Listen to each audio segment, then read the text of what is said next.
ওহো গাইস, এই বিফ স্টেকটা যদি একবার খাইতে পারতেন। উফ, এত বেশি জুসি আর টেন্ডারি, কি বলবো, এত বেশি মজা হয়েছে। এটা তো ট্রাই করতেই হবে, নাহলে অনেক বড় একটা কিছু মিস করে যাবেন। এটা অনেক বেশি মজা হয়েছে। সাথে বানাইছি অল্প করে লেবু, ধনিয়া পাতা, মরিচ দিয়ে একটা সস। এটা দিয়ে আর এটা একটা সস, অস্থির।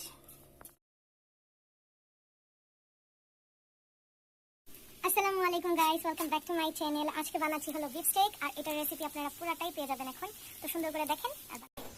আমি আজকে বিফ স্টেক বানাবো, তার জন্য এই জায়গায় প্রায় 900 গ্রামের মতো বিফ নিয়ে নিয়েছি। তো এটা দিয়ে আজকে আমি হলো বিফ স্টেক বানাবো। অনেক বড় বড়। তো দেখতে থাকেন কি করে বানাই। আজকে আমি বিফ স্টেকের মধ্যে বেশি কিছু দিব না, লবণ, আদা, রসুন আর মরিচের গুঁড়া দিয়েই বানাই ফেলবো।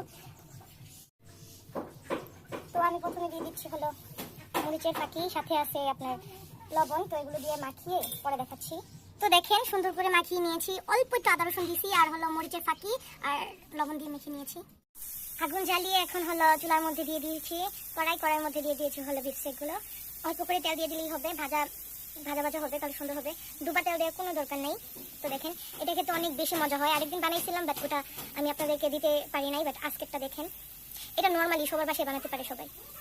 এটাকে হলো সুন্দর করে উল্টে দিয়েছিলাম, এখন হলো এটাকে ঢেকে দিব, তাহলে ভিতরে সিদ্ধ হবে সুন্দর করে।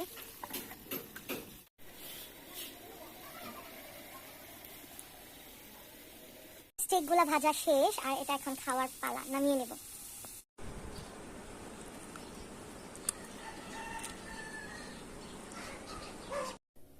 ওহো গাইস, এই বিফ স্টেকটা যদি একবার খাইতে পারতেন। উফ, এত বেশি জুসি আর টেন্ডারি, কি বলবো, এত বেশি মজা হয়েছে। এটা তো ট্রাই করতেই হবে, নাহলে অনেক বড় একটা কিছু মিস করে যাবেন। এটা অনেক বেশি মজা হয়েছে। সাথে বানাইছি অল্প করে লেবু, ধনিয়া পাতা, মরিচ দিয়ে একটা সস।